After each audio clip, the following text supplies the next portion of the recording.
What's going on, guys? Today I'm gonna bring you guys another video. This is catered to solo gamers. Remember, we did a poll on the channel. If you guys haven't checked it out, check the community poll. Make sure you like, comment, and subscribe as we can go through this video. Solo gamers, this clan is for you. All right, my clan is called Creative Intel. It is open to everybody on PlayStation. Search it up and join if you are a solo gamer.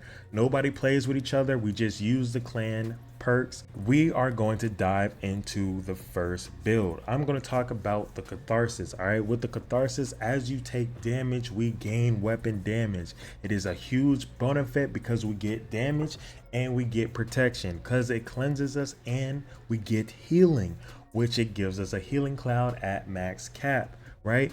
So we are using this build as survivability. I call this the one-man army because we get our own healing and we get our own armor back and we get damage. All right, so with this we are using the unbreakable with the 95% armor back, and it depletes all the way, right? So here are the stats. We are going with 137 critical hit damage and 41% critical hit chance. Now I have a better build than this. Obviously I'm saving the best for last, but we will get to it soon. I love this build also because it provides comfortability, relaxation, and we can get through content swiftly. All right, on heroic with 4 derivatives. I'm about to show you the gameplay after I talk about the skills. It is very important for solo players to have the reviver skill and the decoy, because with these skills it allows you to cause distractions and also get back up when you go down, because we don't have another ally to pick us up. So I'm going to show you in this gameplay how this build works, how strong it is, and how reliable it is to protect you if something major happens, right? So with this build, we are going through the heroic 4 derivatives, and we have cool skills. For those who don't know, it restricts us when we use one skill, like our decoy, for example. Our reviver hive goes on cooldown, so you kind of want to use it wisely. Now, without cool skills, it's a breeze. Don't even trip, right? So I'm going to show you guys that we are using public execution, because public execution right now currently is the #1 way to get through levels fast, right? So we use it as the fastest method to leveling up. All right, I don't have the reanimation event active right now, so we're not even getting that additional headshot damage bonuses. We're just doing it with raw activities right now. All right, next up I will show you what this looks like with heroic bounties. Everybody should know by now heroic bounties are pretty tough, or one of the toughest open world activities in the game. Now apparently I always leave one guy stranded. Now most of you guys know how it feels when you are about to complete you feel like you completed the activity, and then there's just one AI just running around somewhere, hiding, ducked off behind a car in the most weirdest place that you would not see it, and you have to run around and find them endlessly. Every agent had this one problem. Let me know in the comments below if you have. Of course, we're gonna go ahead and finish him off with one clip, guys. This is what I'm talking about. It one clips yellow bars. Now I'm gonna show you what it looks like with a heroic bounty and all the named enemies. Watch how fast I burn these named enemies with the weakest build I have to showcase right now. It's crazy. I know. This is me to all the solo players. I can feel your pain. We need to be able to carry others that look up to us. Okay, we are the ones that are always being left out and ignored. Now we're going to be the ones that people need. Watch me teach you. Now, next build, we are going to use the all red build. Yes, now let me go ahead and explain this to you guys real quick. All these solo players, listen up. Let me explain something to you. In the Division 2, if you are new, returning, or experienced, a veteran that has not stopped playing, and you're 30,000 levels, whatever the case may be, if you have not yet used an all red build, I need you to use an all red build. Here's why.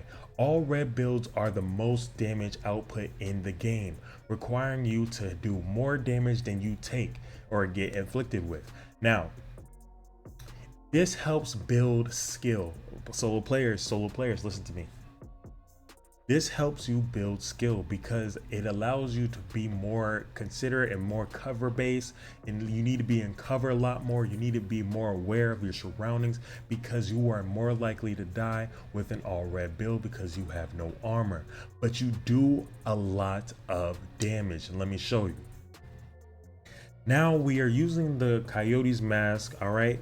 Now you and all allies. So that means you get these bonuses too without allies. All right. Now, if I could be wrong here, somebody correct me in the comments. I could be wrong. It might only require allies, but it doesn't matter because I'm going to show you why it doesn't matter. Now, with these stats, I have critical hit damage and critical hit chance on everything. I highly recommend between 50 or 45 to 50 critical hit chance and a lot of critical hit damage. I'll show you the stats soon, but look at this. We are using the glass cannon talent. Yes, it gives you 25% extra damage, although you take 50% damage back. Practice not taking damage. Solo players, listen to me. If you want to get good, top tier, or know how to get through stuff without anybody's help, get good at getting better with all red builds.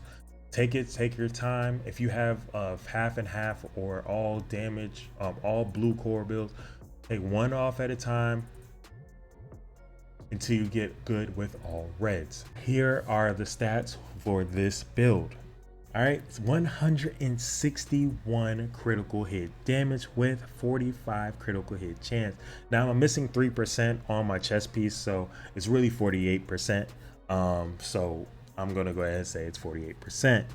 Now, but the gameplay is showing 45%. Look how fast I am burning these AIs.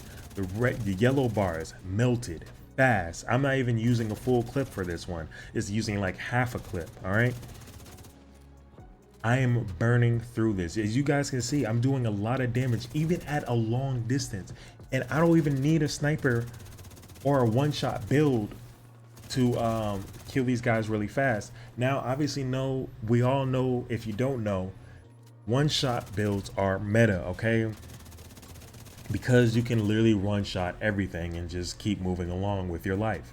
Now, I highly recommend, me personally, I don't like using one shots because I actually like to feel like I'm involved in the fight. If you know what I'm saying, drop a comment below. Now, look at this, man. Use the Saint Elmo, guys. I'm telling you, it's the #1 AR right now in the meta in the Division 2. If you are new, get the Saint Elmo. How do you get it? The fastest way to get it is through countdown, all right? Or if you're a PvP player only, the fastest way to get it is when targeted loot is assault rifles, right? And use those exotic caches to get it. Now, with this example, I'm going to show you what not to do, okay? As you guys can see, I accidentally blew myself up with the propane tank next to me. Do not do that with an all red build because you can die instantly. Now, what saved me here was my firewall medkit. For those who have not known, I did not say this yet, but the firewall specialization is a must use for these builds, especially when you have a striker's all red. Now, as you guys can see, it caused a lot of damage on myself and trapped myself in a corner for me to get killed like that. This is why the reviver hive is important, because we do not have teammates to pick us up. So this is huge for a solo player. Now, as you guys can see, we have another name boss in front of me that I will instantly melt with one clip, but I wanted to show you guys what not to do as well. And nobody's perfect. I even go down, as you guys can see. So I had to show you guys that I'm showing you guys raw experience here. Okay, so as you guys can see, we are one-shotting, we're one-clipping this name boss, and we one-clipped this name boss as well. So you see how much damage we're putting out. Nothing else is even close to this as far as the enemy shooting back. Like, none of them are close to our strength, you know what I'm saying? Now, I'm sure there's better builds out there, but this one has a lot of damage. Thank you guys for making it all the way. The rose off to you. Shout out to Jeff, and I'll see you guys in the next one.